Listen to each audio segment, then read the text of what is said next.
Hello, my name's Jan Wood. Welcome to today's episode of Coffee Break. And today my special guest is Sandy Bröcking, and she's dropped in for a cup of coffee and she's going to talk about her book, Think Smart and Lose Weight. One day my friend Ivy was saying how she needed a hip replacement operation, but she couldn't have it until she lost some weight. And the very same day I got an email from Sandy about her book. So I said to them both, how about I network you together, and Ivy, you take notice of this book, and if you lose weight, Sandy can come on Coffee Break and talk about the book. And it worked. And it worked. Now, Ivy and Sandy were here about a month ago. Now, when Ivy was here last month, I hadn't actually read the book. But I did read the book. I mean, I don't have a weight issue. In fact, I could do with a few pounds on. But I was very inspired by the content. It's a lifestyle change, isn't it? I think there's a lot involved, yes. It makes it very easy though. Yep. It's not really, it's small changes that can have a huge impact on your life, yes. Yep. And I know from my own experience that people have different metabolisms, and things can happen to you in your life that change your metabolism. Like about 12 years ago, I was deathly ill, and ever since then, I've been lactose intolerant. It changed my metabolism. So do you find anything like that? Like, you used to be overweight. Since you've changed your diet, has your metabolism changed? I don't think my metabolism has changed.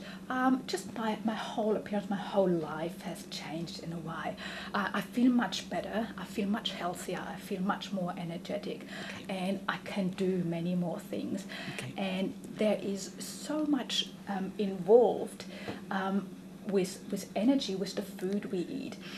There is, for example, a lot of food that we think is good for us, healthy for us, and is energetic and energy-giving food, which sometimes turns out to be the exact opposite. That actually can make us just overweight and even ill. Okay. And yeah. So Sandy, you've been a nurse for many years now, haven't you?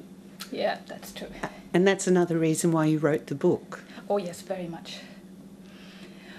What I've experienced in hospital, I felt very confused, because I had so many patients who are suffering from diet and lifestyle related diseases. What could have been prevented, and that is one of the reasons I really wanted to write this book. I want to help and I want to make a difference. Okay. Now, there's a lot of stigma attached to people who are overweight. And Sandy, you were very reluctant to bring a photograph of yourself before you lost weight, because it brought up all that negative feelings about your body image. When people look at someone who's overweight, they make assumptions, don't they? It is true. And I don't think it is fair, and I don't think it is the right thing to do. And that is one of the reasons I don't want to bring that picture. I don't want to have these pictures, because I have changed and I'm a different person. Yep. And I still feel the input my life had back then. I was called names, and I still think it's a terrible thing to do to people. And I also think we feel bad enough in the first place. I mean, I'm just talking about me, but I was very embarrassed, and I didn't like the way I was, but I couldn't find a way out. And very often there is just not that right help involved. So we get told, like, you eat too much, eat less. And even if that's the case, it doesn't really help, because it's not that simple. And I think the same thing is with then we turn into diets. And as I said last time when I saw here, only about 5% of diets have a long-term success. And so the most important question actually should be, why do we eat too much if that's the case? And do we actually really eat too much, or is it the choice of food that we eat that makes a difference? And that's what started me educating myself. That's what started me doing some research. And what I found out was very surprising. I think you were amazed too when you read the book. I was. Now, see, that's the thing. I can see why a lot of diets don't work, because if I was to say to you, don't think about elephants, what do you think about? The pink elephant. Okay, so if you say, I'm on a diet, don't think about food, Exactly. that makes it worse. Exactly, it's so true. And what usually happens, we lose some weight while we're on the diet. The moment we go back to our lifestyle, it just jumps back on. Yeah. And Yeah, see, I've never been on a diet in my life, because if I have been overweight, I say to myself, I'm not on a diet, I'll just eat less. So it's taking that negative, that emphasis of what you shouldn't do and put it on what you should do. exactly. Okay. It's so true. And I've got actually a very, very interesting story. A friend of mine, a really good friend. Yeah. And because I used to be overweight, and I have this genetic disposure of easily gaining fat. And I always go and say, well, what you eat, if I would eat that, I would look like a punching ball. And he just goes like, well, you just eat as much as me. And I go, oh yes, you're right, actually. Because it's very, very important is about the choice of food that we eat. It's not, we don't have, so many people are afraid that when you want to lose weight, you have to eat less. It's not true. You can eat as much as you like. Important you is eat the make right the right choice. food. Okay. So when you see someone who's overweight, you assume that they overeat and that they lack discipline in what they do. But I think it's important that a lot of people put on weight for other reasons. For instance, medications. Sandy, you're a nurse. Can you tell us, are there medications that put weight on? The experts are still thinking what is the real thing about it. There's certain ways to look at this issue. For example, quite often the case is it actually the disease itself that puts the weight on, or is it the medication, or is it that the medication increases the appetite and people just simply eat more? I know, and see, if you're not well, you get depressed. And when you're depressed, you tend to eat comfort food. And comfort food generally is junk food. Exactly. And I think that is the key. I think there is many, many ways to look at these things. I think there's lots of myths involved as well.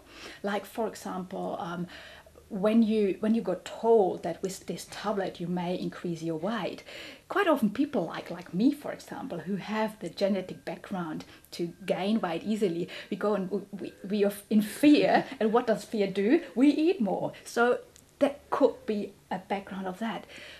Also very important, like lots of people are afraid to gain weight when they stop smoking. And for that I've got a chapter in the book to show what it can be very easy actually to lose weight, to stop smoking and not gain weight. Okay. So there is some help there as well. Okay. And I can say from my own experience, a couple of years ago, I had an accident and I was bedbound in hospital for about 6 weeks. I was pretty much immobilized for a couple of months and on crutches for almost a year. And I was terrified because I had this background as I used to be overweight. And my family has a history of being overweight and I'm easily to gain weight. And I was just so afraid that I would put weight on. And I thought, well, okay, I had done my research by then.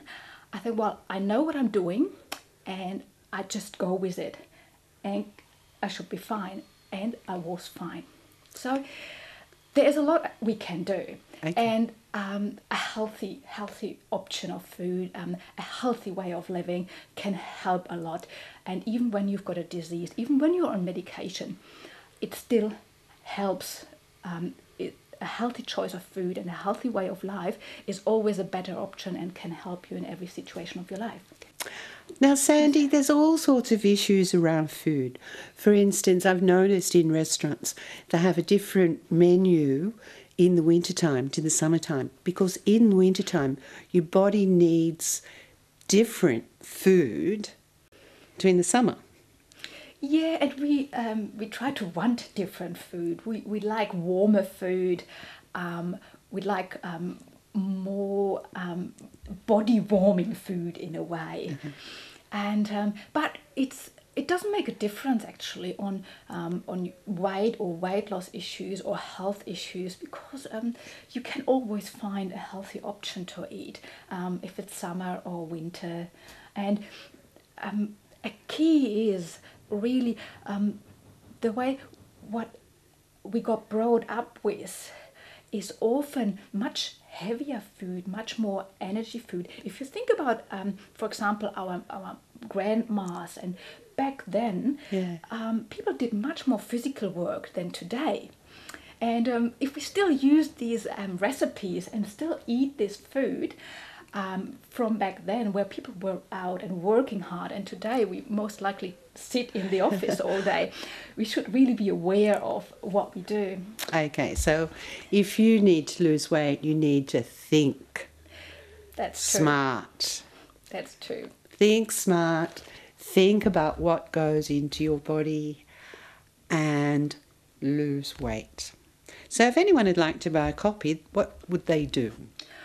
Best thing is simply go to my website, thinksmartandloseweight.com. Okay. Or have a look on my blog, Sandy's Smart Weight Loss blog. Very interesting.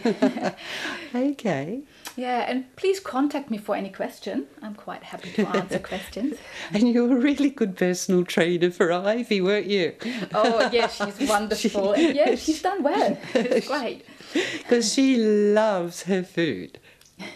And we should actually love our food. That's the most important thing in our life, actually, and we should really enjoy it. And that's what I mean. That's the important thing.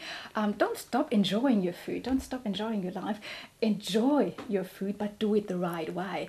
And as I said, well, when I did my research, I was very, very surprised on what is actually really going on. So it's worthwhile having a look at that.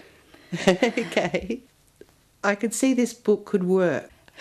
All right, Sandy, well, thanks for dropping in for your cup of coffee. We've been so busy chatting, we haven't... Thanks very much. It was lovely to see you.